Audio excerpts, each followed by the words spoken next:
সত্য কথা কি জানেন, পুরুষদের মন এক নারীতে আসক্ত হওয়া খুব বড় বিগ চ্যালেঞ্জ। কেন জানেন? কারণ যে পুরুষদের জন্য জান্নাতে 70,000 হুর থাকবে, সেই পুরুষ দুনিয়ায় এক নারীতে আসক্ত হবে কেমন করে? ঠিক কিনা বলেন?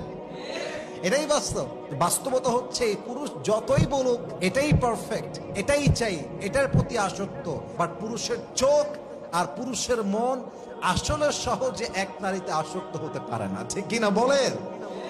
বেশিরভাগ ক্ষেত্রে পুরুষ 4টা বিয়ে করতে চায় কোনো অসহায় মেয়েকে সাহারা দেওয়ার জন্য নয়, বরং বেশিরভাগ পুরুষ 4টা বিয়েকে সুন্নত হিসেবে খুবই স্ট্রংলি রিপ্রেজেন্ট করে। ইটস জাস্ট বিকজ তার নারীর প্রতি জাস্ট অ্যাট্রাকশন আছে, এবং কোনো অসহায় নারীকে নয়, বিধবা নারীকে নয়, ডিভোর্সি নারীকে নয়, বরং পুরুষ 4টা বিয়ে করতে চায় বেশিরভাগ ক্ষেত্রে মনের খাহেশাত মেটাবার জন্য। ঠিক কিনা বলেন? This is the character of man. এটা হচ্ছে পুরুষের স্বভাব, এটা পুরুষের নেচার। এর মানে যে পুরুষ খুবই খারাপ তা নয়। আমি সেদিন একটা বয়ান শুনছিলাম, নাম হচ্ছে Junaid Jamshed, was a singer in Pakistan, then he became Islamic scholar, Islamic da'i। তো তিনি বললেন যে এক লোক আমাকে বলছে যে इंसान मर्द जो होता है वो सिर्फ एक लड़की की तरफ एडिक्टेड क्यों नहीं हो सकता। প্রশ্ন হচ্ছে যে আচ্ছা বলেন তো, একজন পুরুষ কখনো এক নারীতে আসক্ত হয় না কেন? তো উনি জবাব দিয়েছিলেন, খুব অসাধারণ একটা জবাব দিয়েছিলেন। বললেন যে जहां पे मर्द को जन्नत में 70,000 हूरे मिलेंगे, तो जिसके पास जन्नत में 70,000 हूरे होंगे वो एक लड़की से कैसे गुजारा कर सकता है।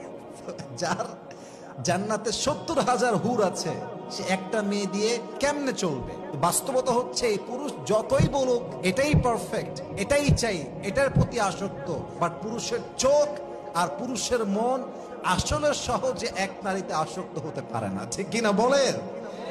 This is the character of man. এটা হচ্ছে পুরুষের স্বভাব, এটা পুরুষের নেচার। এর মানে যে পুরুষ খুবই খারাপ তা নয়, পুরুষের নেচারটাই হচ্ছে এরকম। আল্লাহ তাআলা আমাদেরকে বোঝার তৌফিক দান করুন, পড়েন সবাই আমিন। তাহলে ওয়াইফের প্রতি অনেস্ট এন্ড লয়াল হতে হবে। যে স্বামী গাদ্দার, যে স্বামী বেঈমান, হয়তোবা সে সাময়িকভাবে জিতে যাবে, হয়তোবা সে সাময়িকভাবে বিজয় অর্জন করবে, বাট মাথায় রাখতে হবে যে অনেস্ট না, যে লয়াল না, তার জন্য পৃথিবীর কোথাও সম্মান নাই, সুখ নাই, শান্তির সন্ধান সে খুঁজেই পাবে না। ঠিক কিনা বলেন? এই জন্য আমার প্রিয় ভাইরা, be honest and loyal to your wife. আর একটা বিষয় খেয়াল করেন, নবীজি কতটা লয়াল ছিলেন, এটা অনেকে আমরা ভুল ব্যাখ্যা করি। ভুল ব্যাখ্যা কেমন করে? খুব খেয়াল করবেন এই পয়েন্টটা। আমরা 4 বিয়ের কনসেপ্টকে in a wrong way highlight করি। ইভেন বেশিরভাগ ক্ষেত্রে 4টা বিয়ে করা, আমার কথা রাগ করবেন না, বেশিরভাগ ক্ষেত্রে পুরুষ 4টা বিয়ে করতে চায় কোনো অসহায় মেয়েকে সাহারা দেওয়ার জন্য নয়, বরং বেশিরভাগ পুরুষ 4টা বিয়েকে সুন্নত হিসেবে খুবই স্ট্রংলি রিপ্রেজেন্ট করে। ইটস জাস্ট বিকজ তার নারীর প্রতি জাস্ট অ্যাট্রাকশন আছে, এবং কোনো অসহায় নারীকে নয়, বিধবা নারীকে নয়, ডিভোর্সি নারীকে নয়, বরং পুরুষ 4টা বিয়ে করতে চায় বেশিরভাগ ক্ষেত্রে মনের খাহেশাত মেটাবার জন্য। ঠিক কিনা বলেন? I don't measure everyone equally. আমি সবাইকে একই পাল্লায় মাপছি না, but maximum people they are like that.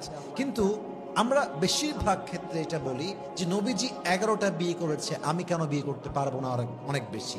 আপনি করেন, তাতে আপত্তি নেই, আপনি করেন, তাতে আমার কোনো অবজেকশন নেই। কিন্তু কথা বুঝতে হবে যে খাদিজা রাদিয়াল্লাহু তাআলা আনহা এতটা অনেস্ট ছিলেন, এতটা লয়াল ছিলেন, নবীর এতটা বিশ্বস্ত মানুষ ছিলেন। বিশ্বাস করেন, যতদিন পর্যন্ত খাদিজা রাদিয়াল্লাহু তাআলা আনহা জীবিত ছিলেন, তার অনেস্টির জন্য, তার সততার জন্য, তার চরিত্রের জন্য, তার আখলাকের জন্য, যতদিন পর্যন্ত খাদিজা বেঁচে ছিলেন, নবীজি দ্বিতীয় বিয়ে করবেন এই চিন্তা তো অনেক দূরের কথা, উনি তার আশেপাশেও যায় নাই। সুবহানাল্লাহ পড়েন সবাই।